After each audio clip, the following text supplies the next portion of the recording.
ಇಲ್ಲಿವರೆಗೂ ವಿಶ್ವವಿದ್ಯಾನಿಲಯವನ್ನು ಮುಚ್ಚಾಕಿ ಸರ್ಕಾರ ಹೊರಟದ್ದು ಆ ವಿಷಯಕ್ಕೆ ಹೆಚ್ಚು ಕಡಿಮೆ ನಮ್ಮ ಜಿಲ್ಲೆಯ ಎಲ್ಲ ಸಂಘಟನೆಗಳು, ಪ್ರಗತಿಪರ ಸಂಘಟನೆಗಳು ಅದಕ್ಕೆ ಅದೇನು ವಿಶ್ವವಿದ್ಯಾಲಯ ಮುಚ್ಚಾಕೊಂಡ್ರೆ ಅದನ್ನು ಮುಚ್ಚಬಾರ್ದು, ಆ್ಯಸ್ ಇಟ್ ಈಸ್ ಇರಲಿ, ಮತ್ತು ನೀವು ಹಲ್ಗೂ ಅಂತ ತೀರ್ಮಾನ ತಗೊಂಡ್ರೆ ನಾವು ಸುಮ್ಮನೆ ಕುಂದ್ರಂಗಿಲ್ಲ, ನಾವು ಹೋರಾಟ ಮಾಡ್ತೀವಿ.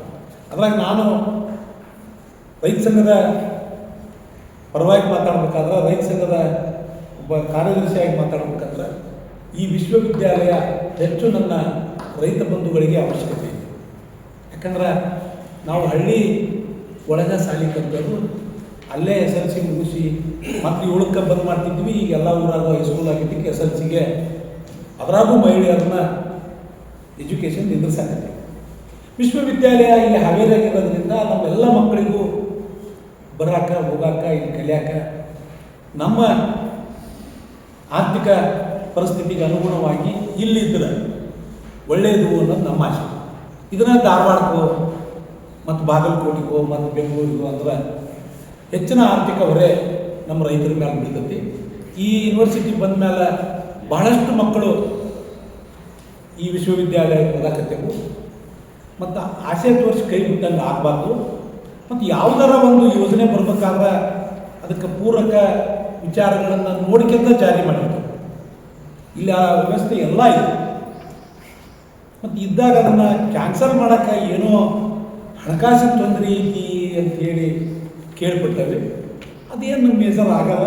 ಇಲ್ಲಿ ನಮ್ಮ ರೈತರ ಮಕ್ಕಳು ವಿಶ್ವವಿದ್ಯಾಲಯದಾಗ ಓದಬೇಕು ಅಂದ್ರೆ ನಮಗೆ ಹತ್ತಿರ ಇರೋದ್ರಿಂದ ಯಾವುದೇ ಕಾರಣಕ್ಕೂ ವಿಶ್ವವಿದ್ಯಾಲಯ ಮುಚ್ಚಬಾರ್ದು. ಈ ವಿಶ್ವವಿದ್ಯಾಲಯ ಮುಚ್ಚಿದ್ದ ಕರೆ ಆದರೆ ನಾವು ಹೋರಾಟ ಈಗಾಗಲೇ ತೀವ್ರಗೊಳಿಸ್ಬೇಕಂತ ಮಾಡಿದ್ವಿ. ಇದು ಎಲ್ಲ ಸಮನ್ವಯ, ಎಲ್ಲ ಜನಪರ ಸಂಘಟನೆಗಳು ಸೇರಿ ನಿನ್ನೆ ವಿಚಾರ ಮಾಡಿದ ಪ್ರಕಾರ ನಾವು ನಂಬಿಕೆ ಇಡೋಣ, ವಿಶ್ವಾಸ ಇಡೋಣ. ನಂಬಿಕೆ ಇಲ್ಲ ಅಂದ್ರೆ ಏನೂ ಮಾಡೋಕ್ಕಾಗಲ್ಲ. ಸರ್ಕಾರ ನಮ್ಮ ಪರ ನಿಲುವು ತಗೋಬೋದು ಅನ್ನೋ ಆಶಾಭಾವನೆಗೆ 10ನೇ ತಾರೀಕು ಮಟ್ಟ ಏನು 9ನೇ ತಾರೀಕಿಗೆ ಬಜೆಟ್ ಪೂರ್ವಭಾವಿ ಸಭೆ ಚಲುವಾಗ್ತೈತಿ. ಈ ಅಧಿವೇಶನದೊಳಗೆ ಇದ್ರ ಬಗ್ಗೆ ಸ್ಪಷ್ಟೀಕರಣ ಬೇಕು. ಇದ್ರೊಳಗೆ ಏನಾದರೂ ವ್ಯತ್ಯಾಸ ಆಗಿದ್ದ ಕರೆ ಆದರೆ ಅದಕ್ಕೇನು ಟೈಮ್ ಹಾಕಂಗಿಲ್ಲ, ಡೇಟ್ ಹಾಕಂಗಿಲ್ಲ, ಏನೂ ಇಲ್ಲ. ಶೀಘ್ರವಾಗಿ ನಾವೆಲ್ಲ ಜನಪರ ಸಂಘಟನೆಗಳು ಸೇರ್ಕೊಂಡು ಹಾವೇರಿ ಬಂದ್ ಕರೆ ಕೊಡ್ಬೋದು, ಮತ್ತೊಂದು ಮಾಡ್ಬೋದು. ಎಲ್ಲರೂ ಸೇರಿ ಇದನ್ನು ತೀವ್ರವಾಗಿ ವಿರೋಧಿಸ್ತೇವೆ. ಮತ್ತು ಸರ್ಕಾರ ನಮ್ಮ ಬೇಡಿಕೆಯನ್ನು ಮನ್ನಿಸ್ಬೇಕು ಅಂತೇಳಿ ಈ ಮೂಲಕ ಎಚ್ಚರಿಕೆ ಕೊಡ್ತೇವೆ. ಸರ್ಕಾರಕ್ಕೆ ಗಡುವು ಕೊಡ್ತೇವೆ. ಇಲ್ಲ ಅಂದರೆ ನಮ್ಮ ಹೋರಾಟ ಅಂತೂ ತೀವ್ರ ಆಕತಿ. ಯಾವುದೇ ಪರಿಸ್ಥಿತಿ ಆಗೋ ಹಾವೇರಿ ಒಳಗೆ ವಿಶ್ವವಿದ್ಯಾಲಯ ಉಳಿಯಾಕೆ ಏನು ಬೇಕು ಅವೆಲ್ಲ ಮಾಡ್ತೀವಿ. ನನ್ನ ವಿನಂತಿ, ಇನ್ನೂ ಭಾಳಷ್ಟು ಸಂಘಟನೆಗಳು, ಸಾಹಿತಿಗಳು ಮತ್ತು ವಿದ್ಯಾಸಂಸ್ಥೆಯ ಮುಖ್ಯಸ್ಥರು ಇದರಾಗ ಭಾಗಿಯಾಗಿಲ್ಲ. ಮುಂದಿನ ದಿನಮಾನದಾಗ ಅವರೆಲ್ಲರೂ ತಮ್ಮ ವಾಲಂಟಿಯರ್ ಆಗಿ ಇದರ ಭಾಗಿಯಾಗಬೇಕು. ಯಾಕಂದರೆ ಯಾರೋ ಒಬ್ಬರು ಇದನ್ನು ಸಂಘಟನೆ ಮಾಡೋದು ಭಾಳ ಕಷ್ಟ. ನನ್ನ ಕರೀಲಿಲ್ಲ, ನಿನ್ನ ಕರೀಲಿಲ್ಲ ಅನ್ನಲ್ಲ. ನಿಮ್ಮ ಮೂಲಕ ನಾನು ವಿನಂತಿ ಮಾಡ್ಕೊತೀನಿ, ಎಲ್ಲ ವಿಶ್ವವಿದ್ಯಾಲಯ ಉಳಿಸೋಕೆ ಎಲ್ಲ ಸಂಘಟನೆಗಳು, ಸಾಹಿತಿಗಳು ಮತ್ತು ಎಜುಕೇಷನ್ ಟ್ರಸ್ಟ್ನವರು ಎಲ್ಲರೂ ಇದರಾಗ ಭಾಗಿ ಆಗಲಿ ಅಂತ ವಿನಂತಿ ಮಾಡಿ. ಏನು ಕಳೆದ 2 ವರ್ಷಗಳ ಹಿಂದೆ BJP ಸರ್ಕಾರ ಆರಂಭ ಮಾಡಿದ್ದು ರಾಜ್ಯದಲ್ಲಿ 9 ವಿಶ್ವವಿದ್ಯಾಲಯಗಳನ್ನು, ಅವುಗಳ ಮೂಲಭೂತ ಸೌಕರ್ಯಗಳು ಹಾಗೂ ರಾಜ್ಯ ಸರ್ಕಾರದಲ್ಲಿ ಅನುದಾನ ಇಲ್ಲ ಅಂತಕ್ಕಂಥ ಒಂದು ನೆಪವನ್ನು ಒಡ್ಡಿ ಇವತ್ತು ಅವುಗಳನ್ನ ಮುಚ್ಚಲಿಕ್ಕೆ ಒಂದು ಉಪ ಸಮಿತಿ ತೀರ್ಮಾನವನ್ನು ಮಾಡಿದೆ. ಇದು ಪತ್ರಿಕೆಗಳೆಲ್ಲ ಕೂಡ ಬಂದ ಮೇಲೆ, ಯಾಕಂದರೆ ಅಧಿಕೃತವಾಗಿ ರಾಜ್ಯ ಸರ್ಕಾರದಲ್ಲಿ ಕೂಡ ಅದನ್ನು ಹೊರಗಡೆ ಬಿಡಲಿಲ್ಲ ಅಂತಕ್ಕಂಥದ್ದು ಪತ್ರಿಕೆ ಮಾಧ್ಯಮದ ಮೂಲಕ ಆ ವಿಷಯ ಬಂದ ಮೇಲೆ ವಿಶೇಷವಾಗಿ ಹಾವೇರಿ ಜಿಲ್ಲೆಯಲ್ಲಿ ಆ ವಿಷಯವನ್ನು ಎಲ್ಲ ವಿದ್ಯಾರ್ಥಿ ಸಂಘಟನೆಗಳು, ಯುವಜನ ಸಂಘಟನೆಗಳು, ದಲಿತ ಸಂಘಟನೆಗಳು, ರೈತರು, ಕಾರ್ಮಿಕರು, ಎಲ್ಲ ಥರದ ಸಂಘಟನೆಗಳು, ಯಾವುದೇ ಈ ಥರ ಸಂಘಟನೆ ಅನ್ನೋ ಪ್ರಶ್ನೆ ಇಲ್ಲ, ಎಲ್ಲ ಜನಸಾಮಾನ್ಯರು ಕೂಡ ಈ ಒಂದು ವಿಷಯವನ್ನು ವಿರೋಧಿಸಿ ಇವತ್ತು ಬೀದಿಗಿಳಿತಕ್ಕಂಥದ್ದು, ಅವರ ಹೇಳಿಕೆ ನೀಡತಕ್ಕಂಥದ್ದು, ಧ್ವನಿ ಎತ್ತಕ್ಕಂಥ ಕೆಲಸವನ್ನು ಕೂಡ ಮಾಡ್ತಾ ಇದ್ದಾರೆ. ಮತ್ತು ಈ ಹಾವೇರಿ ಅಷ್ಟೇ ಅಲ್ಲದೆ ಎಷ್ಟು ಕಡೆ ವಿಶ್ವವಿದ್ಯಾಲಯ ಮುಚ್ಚಬೇಕೆಂದು ಹೊರಟಿದ್ದಾರೆ, ಆ ಎಲ್ಲ ಕೂಡ ತೀವ್ರವಾಗಿರ್ತಕ್ಕಂಥ ವಿರೋಧ ಬರ್ತಾ ಇದೆ. ಯಾಕೆ ಅಂತ ಹೇಳಿದ್ರೆ ಇವತ್ತು ವಿಶ್ವವಿದ್ಯಾಲಯಗಳನ್ನು ತರೋದು ಬಹಳಷ್ಟು ಕಷ್ಟ ಇದೆ. ಅಂಥ ವಿಚಾರದಲ್ಲಿ ಇವತ್ತು ವಿಶ್ವವಿದ್ಯಾಲಯ ಬಂದ ಮೇಲೆ ಅದನ್ನು ಏನಾದರೂ ಮಾಡಿ ಅದಕ್ಕೆ ಅಗತ್ಯ ಮೂಲಭೂತ ಸೌಲಭ್ಯಗಳನ್ನ ಕಲ್ಪಿಸಿ ಅನುದಾನ ಕೊಟ್ಟಿದ್ದು ಅದನ್ನು ಇನ್ನೊಂದಿಷ್ಟು ಬಲಿಷ್ಠವಾಗಿ ಕಟ್ಟಬೇಕಾಗಿತ್ತು, ಬೆಳೆಸಬೇಕಾಗಿತ್ತು. ಅದರ ಬದಲಾಗಿ ಮುಚ್ಚಲಿಕ್ಕೆ ಹೊರಟಿರ್ತಕ್ಕಂಥದ್ದು ಸರಿ ಅಲ್ಲ ಅಂತಕ್ಕಂಥದ್ದು ನಮ್ಮ ಸ್ಪಷ್ಟವಾಗಿರ್ತಕ್ಕಂಥದ್ದು ನಿಲುವು ಅಂತಕ್ಕಂಥದ್ದು. ಯಾಕೆಂತ ಹೇಳಿದ್ರೆ ವಿಶೇಷವಾಗಿ ಹಾವೇರಿ ಒಂದು ಇಡೀ ಜಿಲ್ಲೆಯ ಕೇಂದ್ರ ಭಾಗದಲ್ಲಿ ಇರುವುದರಿಂದಾಗಿ ಈ ಸುತ್ತಮುತ್ತಲು ಎಲ್ಲ 8 ತಾಲೂಕುಗಳು ಕೂಡ ಮಧ್ಯಭಾಗದಲ್ಲಿದೆ.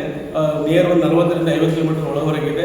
ಹೀಗಾಗಿ ಜಿಲ್ಲೆಯ ಎಲ್ಲ ವಿದ್ಯಾರ್ಥಿಗಳು, ವಿಶೇಷವಾಗಿ ಹೆಣ್ಣು ಮಕ್ಕಳಿಗೆ ಇವತ್ತು ಉನ್ನತ ಶಿಕ್ಷಣ ಪಡೆಯಲಿಕ್ಕೆ ಸಾಕಷ್ಟು ಒಂದು ಒಳ್ಳೆಯ ಅವಕಾಶವನ್ನು ಕಲ್ಪಿಸಲಿಕ್ಕೆ ಸಾಧ್ಯತೆ ಆಗಿದೆ. 2 ವರ್ಷದಲ್ಲಿ ಇವತ್ತು ಸಣ್ಣ ಪುಟ್ಟ ಕೊರತೆಗಳ ಮಧ್ಯೆ ಕೂಡ ವಿಶ್ವವಿದ್ಯಾಲಯ ಉತ್ತಮವಾಗಿ ಕೆಲಸ ಮಾಡ್ಕೊಂಡು ಬರ್ತಕ್ಕಂಥದ್ದು ಇವತ್ತು ನಮ್ಮ ಗಮನಕ್ಕೆ ಬಂದಿದೆ ಅಂತಕ್ಕಂಥದ್ದು. ಅದು ಸ್ಪೋರ್ಟ್ಸಲ್ಲಾಗಿರ್ಬೋದು, ಅಧ್ಯಯನದಲ್ಲಾಗಿರ್ಬೋದು, ಎಲ್ಲ ವಿಷಯದಲ್ಲೂ ಕೂಡ ಅದು ಬೆಳವಣಿಗೆಯನ್ನು ಸಾಧಿಸ್ತಾ ಇದೆ. ಇಂತಹ ಸಂದರ್ಭದಲ್ಲಿ ಸರ್ಕಾರ ಈ ಒಂದು ವಿಶ್ವವಿದ್ಯಾಲಯ ಮುಚ್ಚಲಿಕ್ಕೆ ಹೊರಟಿರ್ತಕ್ಕಂಥದ್ದನ್ನ ನಾವೆಲ್ಲರೂ ಕೂಡ ಒಟ್ಟಾಗಿ ತೀವ್ರವಾಗಿ ಖಂಡಿಸಿದ್ದೇವೆ. ಮತ್ತು ಇದಕ್ಕೆ ನಾವು ಇಂಡಿವಿಜುವಲ್ ಆಗಿ ಒಂದೊಂದು ಸಂಘಟನೆ ಹೋರಾಟ ಮಾಡಿಕೊಂಡು ಹೋಗೋದು ಒಂದು ಕಡೆಗಾದರೆ, ಎಲ್ಲರೂ ಐಕ್ಯವಾಗಿ ಇಡೀ ಜಿಲ್ಲೆಯ ಜನಪರ ಚಳವಳಿಗಳು ಐಕ್ಯವಾಗಿ ಒಂದು ಹೋರಾಟ ಸಮಿತಿಯನ್ನು ರೂಪಿಸಿಕೊಂಡು ಹಾವೇರಿ ವಿಶ್ವವಿದ್ಯಾಲಯ ಉಳಿಸಿ ಹೋರಾಟ ಸಮಿತಿಯನ್ನು ಮಾಡಿಕೊಂಡು ಅದರ ನೇತೃತ್ವದಡಿಯಲ್ಲಿ ಇಡೀ ಜಿಲ್ಲೆಯ ಮತ್ತೆ ಒಂದು ಸಭೆ ಮಾಡಿ ಒಂದು ತೀರ್ಮಾನ ಮಾಡಿರ್ತಕ್ಕಂಥದ್ದು.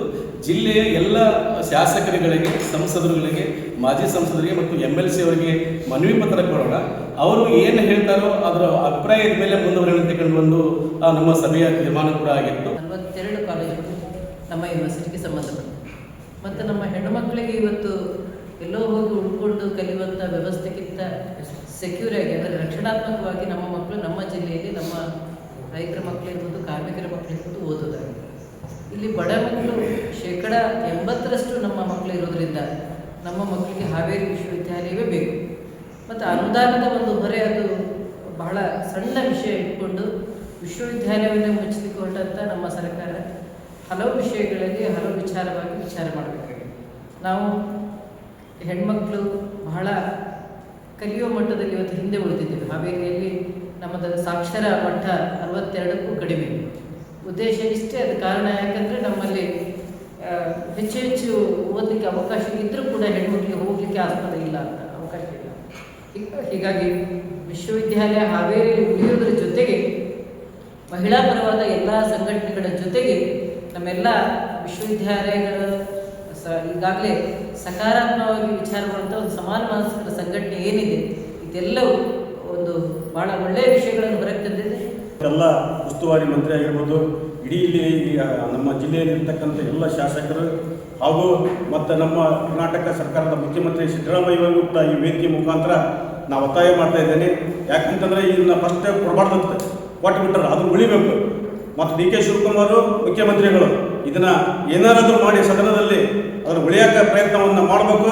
ಇಲ್ಲ ಅಂತಂದ್ರೆ ನಮ್ಮ ಪರಿಶಿಷ್ಟ ಜಾತಿ, ಪರಿಶಿಷ್ಟ ಪಂಗಡ, ಹಿಂದುಳಿದ ವರ್ಗ ಎಲ್ಲ ವೇದಿಕೆಯನ್ನು ಸೇರಿ ಉಗ್ರವಾಗಿ ಪ್ರತಿಭಟನೆಯನ್ನು ನಾವು ಮಾಡಬೇಕಾಗೈತಿ. ಅದನ್ನು ಉಳಿಲೇಬೇಕನ್ನೋ ಒಂದು ವಿಚಾರನ ವೇದಿಕೆ ಮುಖಾಂತರ ಹೇಳಿ